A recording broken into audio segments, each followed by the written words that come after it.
When I was in college, I was naturally introverted.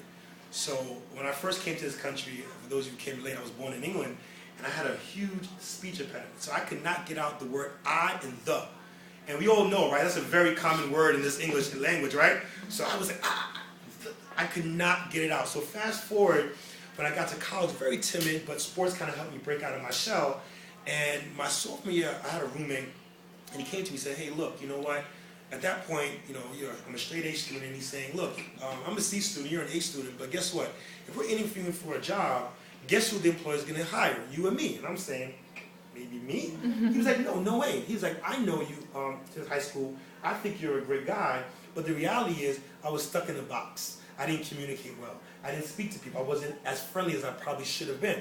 So when he had that talk, it literally, a light bulb went off in my mind, and I started approaching people that I wanted to kind of emulate, people that were going the direction I was going. So what that basically meant was, just by show of hands, how many of you are part of any student organization on campus? By show of hands. 1, 2, 3, 4, 5. Okay? All right. How many of you volunteer at any charitable organization? 1, 2. Okay. How many of you hold any leadership positions in any organization? Those of you. 3. Okay. What organization? I was the president of the dance team. Beautiful. President of the dance team. I am a manager at Estee Lauder. Oh, great.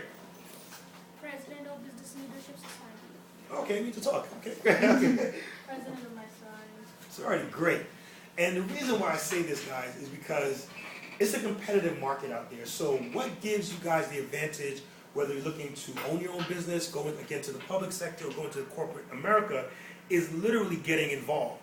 And as an employer, if someone who looks to hire talent, I'm looking for someone in my organization who I can show rolls their sleeves up. Because I want to share with you that maybe contrary to what professors may teach you, and again, you have great faculty here. Let me go on record and say that. President Gould is great. Dean, everyone is great. But contrary to what you may hear from your traditional professors, it's a very competitive landscape out there. So I implore you, again, get involved with any student organization of your choice. Get involved, again, whether it be with a sorority, a fraternity. Try to get yourself involved with some leadership because, again, as you begin to develop your skill sets, it's going to help you down the road. Trust me, guys. So by the time I was in my sophomore year, fast forward to my senior year, I met with the president of my particular university once a quarter. I met with the dean of my business school once a month. I was the president of the Accounting Club. I was the president of National Honor Society for Business Students.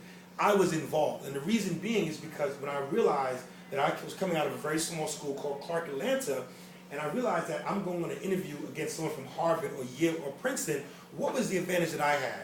I mean, great, a good GPA, fine. A bad GPA, again, not that important to me, but what's going to be more important, and I learned this from a book, and I would love for you guys, it's one of my favorite books, I'd love for you guys to write this book down.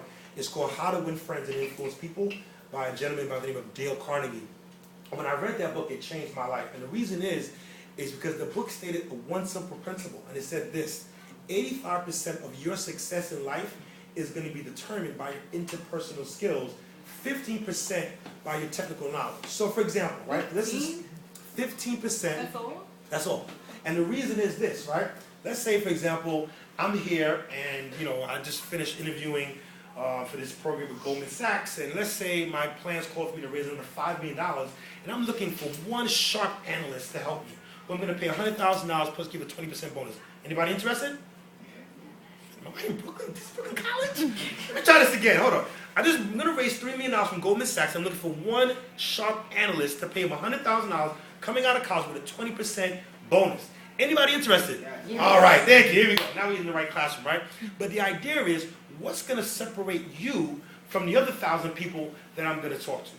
If I go visit LIU, if I go to CW Post, if I go to any other institution anywhere around the country, what's going to make me select you? And I dare say it's because of the interpersonal skills, because anybody who can learn debits and credits, anybody can learn cost of goods sold or earnings before depreciation or EBITDA, etc. But if I like you, if I connect with you, if you participate, if you raise your hand, if I feel your connection, if I get eye contact, if I'm losing you, then all of a sudden I'm saying to myself, you know what? I got to take my private jet over to London, and I got to be stuck with you for 8 hours. Do I want to be stuck with you for 8 hours on my private jet? The answer might be no. And that little determination might determine whether or not I engage you as a business partner or employ you in my particular firm. So I just want to impress upon you guys, again, getting involved in student organization is that foundation. You learn how to work with people, different personalities. You learn your own leadership style. I know a lot of this class is focusing on leadership, but it's something I'm very, very passionate about, right? So again, guys, I kind of skipped over, okay, we went through Dip Your Bucket, owning your own home-based business, tax benefits. You saw the Crystal Towers project. You understand what Crystal Manor is. You heard my brief Crystal Bar story. I'm going to leave it there. And I'm going to fast forward a little bit into the Flatbush Notion bid, and I'll share a little bit about, I guess, some of my passions, some of the things that I want to kind of open up for more dialogue and questions after.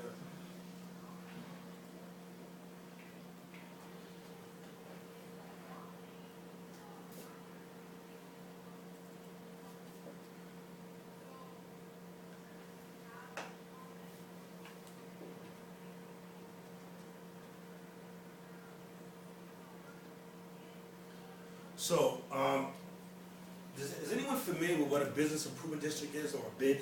Anybody heard the concept before? A bid? A BID? Yeah. Are you familiar? I do that at work. Like we do, we call it like RFPs, request for proposals. Oh no, I'm so sorry. I mean the concept of a business improvement district. Oh, no. Oh, I'm sorry. I'm so sorry. So basically, a business improvement district is really what happens when small business owners, property owners, merchants get together in a particular neighborhood and they decide that they want to change that particular neighborhood. So many of you may not know, but have you guys seen the new benches of Flatbush or the new lights or so all the construction that was happening? So basically, we have what's called a bid, and it's called the Flatbush Notion Junction bid. And I happen to be the chair of that particular organization. And I'll kind of go through some of the highlights just to kind of give you guys an idea of what's happening in your own neighborhood.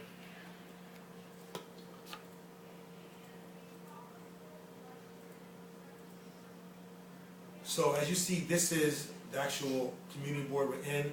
You see kind of an aerial shot of the junction. And basically, this is a project that we're completing right now, which is called a streetscape project. So basically, the city or the city council allocated about $4.5 million to renovate. So can you guys see it? Like the new trees, etc. This is what's kind of happening in the neighborhood. And these are the trees, etc. You guys, can you see this new pedestrian plaza over by Target? Again, that's the work of the bid. Oh, actually, this is something else that Brooklyn College is working on. Well, I might as well show it. Okay, this went to the community board already. So you guys, you guys see the construction that's happening on campus, right? So this is what's coming down the pipeline for Brooklyn College. And again, we work very closely with Brooklyn College. Obviously, they actually house the office for the Business Improvement District. But again, you guys can see the overall design concept of the new center. You guys kind of can see what's kind of going on in your own backyard. Are those private slides or can you get those? Yeah. Actually, well, you know what? I don't know, secret. Are you recording? Oh, gosh. Oh, do you want me to? No, this is fine. It's fine.